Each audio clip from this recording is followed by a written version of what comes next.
Time now for the Halloween edition of Point of Order. Scott Reid and Jaime, our favorite political insiders. They don't even have to put on masks to be insiders. They're here for their weekly political battle royale. How are you guys? Good, Evan. How are you? Yeah, well, let's hope it's not too scary today. Let's get going. First up on the order paper, the Liberal leader, Michael Ignatieff, says he'll cancel the estimated $16 billion contract for these, you're looking at them, the F-35 fighter jets. Is this a winning political strategy? I've got a Halloween bell. Jaime Watt, you are up. Look at Evan. I think it's pretty fitting. It's Halloween. We've got Michael Ignatieff. I think he's playing Iceman to Stephen Harper's Maverick. But I'll tell you, it's Kenny Loggins. You're Kenny Loggins. Once again, Scott, a smart guy got it all wrong. Yeah. Michael Ignatieff is once again talking to an echo chamber that got as many people in it as the House of Commons on a Friday afternoon. What real people are concerned about is two things. Well, the voters who are going to give Stephen Harper majority government are concerned about two things: jobs, and the second thing, jobs. The bottom line is our forces need these planes, the women and men in the Air Force need these planes, and Canada needs these jobs. This is a smart decision by the government, executed properly. It's going to pay dividends for a long time to come. And once again, Michael Ignatieff is off on his own on this crazy frolic with no one else with him. I think your candy apple's been dipped in a little whiskey because you're not making any sense. Really like okay, you want to talk about jobs? Jobs was, I think, the second of 7 arguments that the government put forward in defense of this deal, and it was busted almost immediately. The jobs that they said were guaranteed are, when you look at the contract, not guaranteed. Oh, lots of jobs, sure. Okay, we'll just take his word for it. You know, taking the government's word for it on massive military procurements, much less those that are sole source like this, is exactly what the Auditor General said earlier this week we should not do. At least this government bought something for the military. She said that if they're going to cost $16 billion today, you can be sure they're going to cost way more than that now. You want to talk about what Canadians care about? Canadians care about the fact that they can barely stretch their dollar across their budget at home around the kitchen table.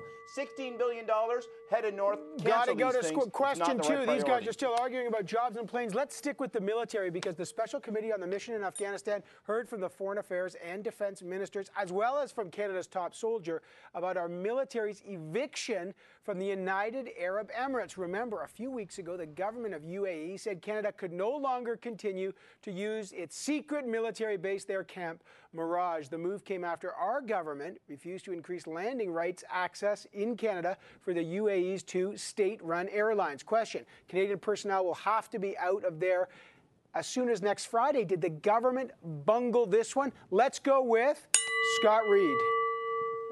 Bungled, bumbled, fumbled, and failed. You know, when you are administering a nation's foreign policy, you have to focus first and foremost on the strategic interest. You have to draw a lot of lines in the sand. Yeah, that's right. You know what? You have to focus on your strategic interest.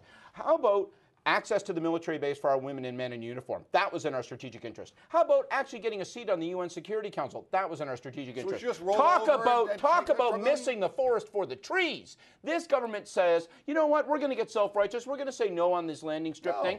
It was reprehensible of the UAE to actually put that base in hock in trade for those landing strips. No question. The government's failure was to ever let it get to that point. They should have recognized that Canada's national interest was in terms of working on them to make sure we never got to a loggerheads. These guys would rather fight than feast. They'd rather scream than fix a problem.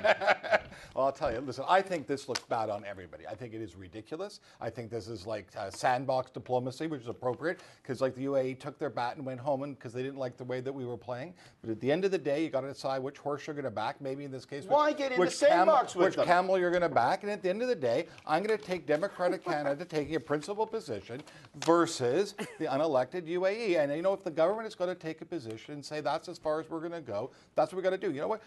Is this going to be the whole line? You know what? If it's not a Democrat, there are non-democratic countries in the world. That's just something we have to deal with. Scott, please. There are other solutions to this. Let's stay with these military questions. You thought the UAE caused a kerfuffle between the boys. What about Omar Khadr? He pleaded guilty to 5 charges, including murder, including supporting terrorism. What happens to Omar Khadr next is the hot political potato no government seems to want to deal with. What is the communication strategy for the government when Khadr inevitably comes back to Canada? Jaime Watt, you are on. Well, look, Evan, it turns out that there's no retroactive mercy for having a lousy family who put Omar Khadr in that position in the first place.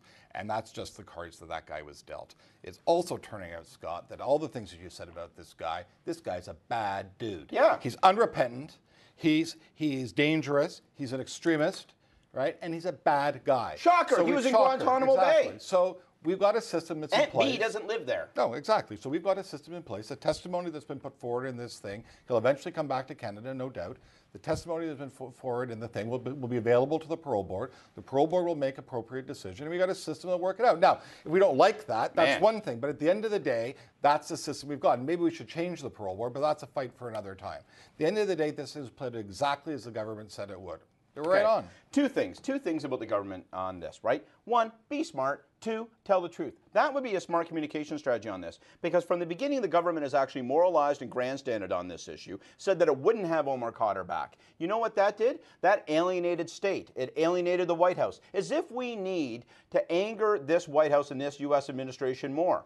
Now, here's what we should be doing. What do you think we should be running around the world on our knees, appeasing everybody? No, you should be saying, look, every other country in the world has repatriated their nationals from Guantanamo Bay, except our country. And this government has maintained the farce that it wouldn't take back Khadr. Don't talk about the fact that he's so evil. Over and over and over again, the government moralizes on that issue. It's going to make it all the more awkward, and you have to do the climb down to repatriate the guy.